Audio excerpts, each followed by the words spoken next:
I don't have my stabilizer with me today, sorry. I have to deal with shaky camera again.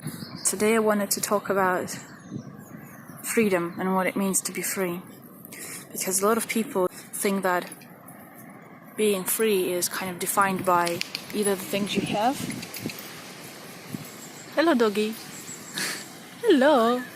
Either the things you have, the things you do, or the amount of things you have.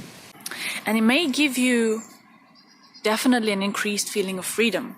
Don't get me wrong. Things like money, things like being able to travel whenever you want, wherever you want, having the freedom of speech, things like that, they definitely add to the feeling of freedom. But ultimately, they're just kind of the additions to the real freedom that a human being can possess. And the reason I started thinking about it is because I found myself in different situations in life where at certain times I feel free and then other times I feel very confined. So then I realized the way I feel doesn't depend on my circumstances. It doesn't depend on the outside at all. Something seems to be happening inside of me that changes that perception, changes the way I feel, whether I feel free or like I'm in a box. I saw this animation once, or maybe it wasn't animation, maybe it was just someone telling a story, I can't remember. They were talking about a horse being tied by a rope to a tree. And it was a really long rope, maybe like, 20 meters, let's say, maybe even longer, however long you want it to be. And to the horse, it's free because it can roam around that tree for quite a big distance, eat grass there, eat grass here, maybe even gallop a little bit. But to an observer, an outside observer, the horse isn't free. Its actions are confined to the space bounded by the length of the rope. And I thought of this as being a really good metaphor for our own personal freedom as well.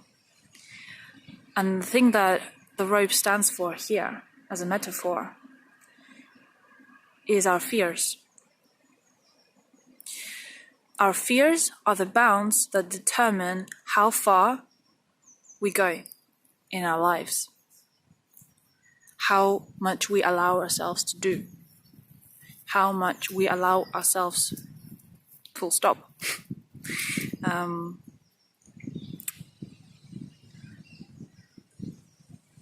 Because there were times in my life when I was physically unable to leave certain places. And they made me feel like I'm in a jail. And then there were other times in my life where I was in exactly the same situation where I was unable to leave. But I felt peaceful inside of me. The only difference really was my state of mind. In one circumstance, I was afraid of that confinement. And in the other one, I felt like there wasn't really anything scary happening. So why should I feel confined? Why should I feel afraid? The fear really is the thing that makes us feel like we are confined. And when you realize that, wherever you are, you will be able to take control over the way you feel. I had to move because people came. Anyway, hopefully we're not going to be disturbed here. So, I was talking about, I figured there is only two types of fear that everything else stems from, every other fear stems from. And that is the fear of unknown and the fear of something bigger than yourself. And if you really think about it, the two fears stem from wanting to have control.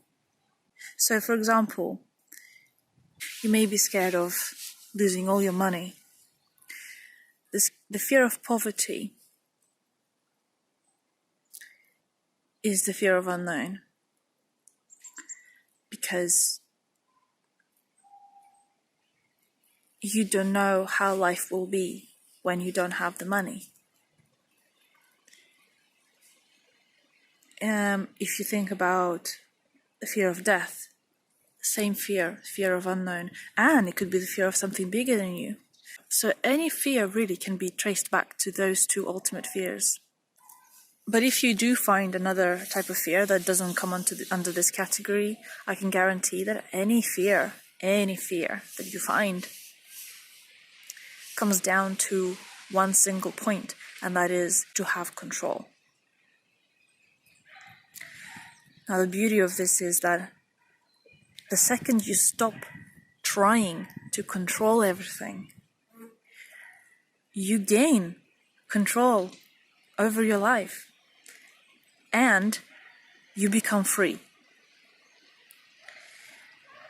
And when you really sit down and think deeply about it, you will realize that that is the case. And if you really sit down and practice not seeking control, you will start feeling it as well.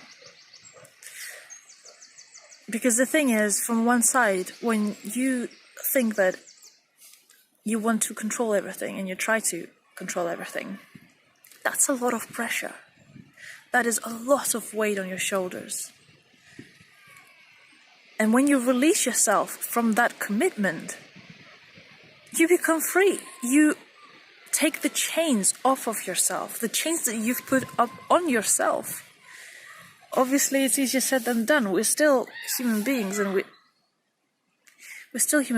we're still scared of things. And I mean, it depends on your belief system, of course, but if you really do try to understand that everything does happen for a reason and nothing happens just because, there is no coincidences in life, and everything that happens to us is because we have planted the seeds in our minds for it to happen, you will realize that there isn't really anything to fear, and everything is pretty predictable. And what I'm trying to say by that is that if you only plant the good seeds in your mind, if you only think about good things, if you only believe in the good things, you will only see the good things. Our brain always looks for confirmation bias. And if you really think about negative stuff, if you start thinking to yourself, oh, I know this is going to happen, like this bad thing is going to happen, your brain will work in such a way to only see the bad things happening. There is no such thing as karma in respect that there is someone out there, looking down at us and judges our actions and decides, oh no, this was a bad action, so you're going to be punished. Karma is simply, you plant a seed, and only that what you have planted is going to grow. If you plant a seed to grow watermelons, you're never going to get a poisonous fruit or whatever. Whereas if you plant a poisonous fruit, you won't get dandelions either. You know? So if every single day you spend planting poisonous seeds, do not expect anything nice to grow out of it. This concept comes from a book called How Yoga Works. It's not so much about yoga as it is about life. So I highly recommend reading that, and you will understand how our life works, really. Try to stop yourself at the root of trying to control everything. It can really come out in many different shapes and forms. It can be trying to control other people and the way other people feel, consciously or unconsciously trying to control, by the way, yeah? Which is why it is really important to first and foremost become very aware of everything you say and do. Controlling situations.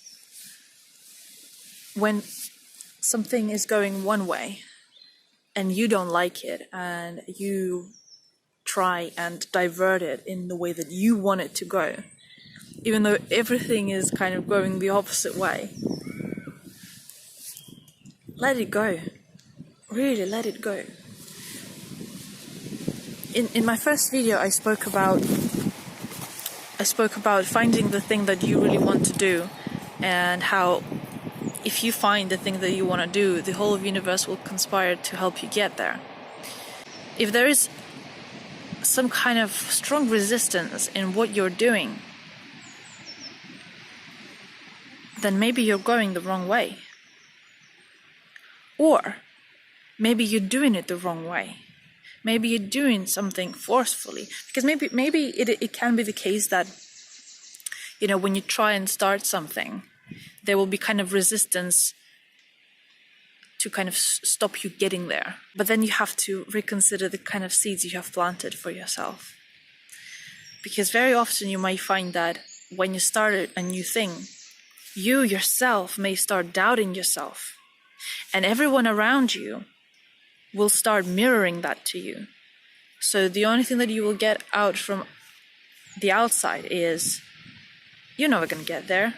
Why are you even trying? This is not for you. It will only happen if you don't truly 100% believe in yourself. The bad seeds will start ripening in the face of other people and circumstances that will stop you from getting where you want to get. Anyway, that's another topic as well. Practice letting go. Practice relaxing. Practice letting life just flow through you rather than force it against.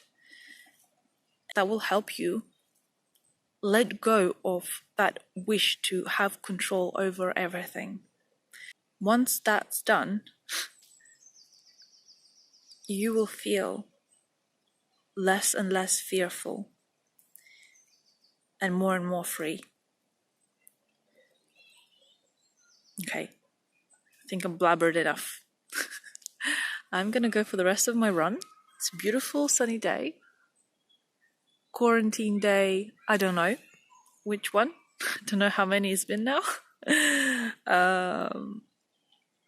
But it's beautiful. And I will see you next Monday.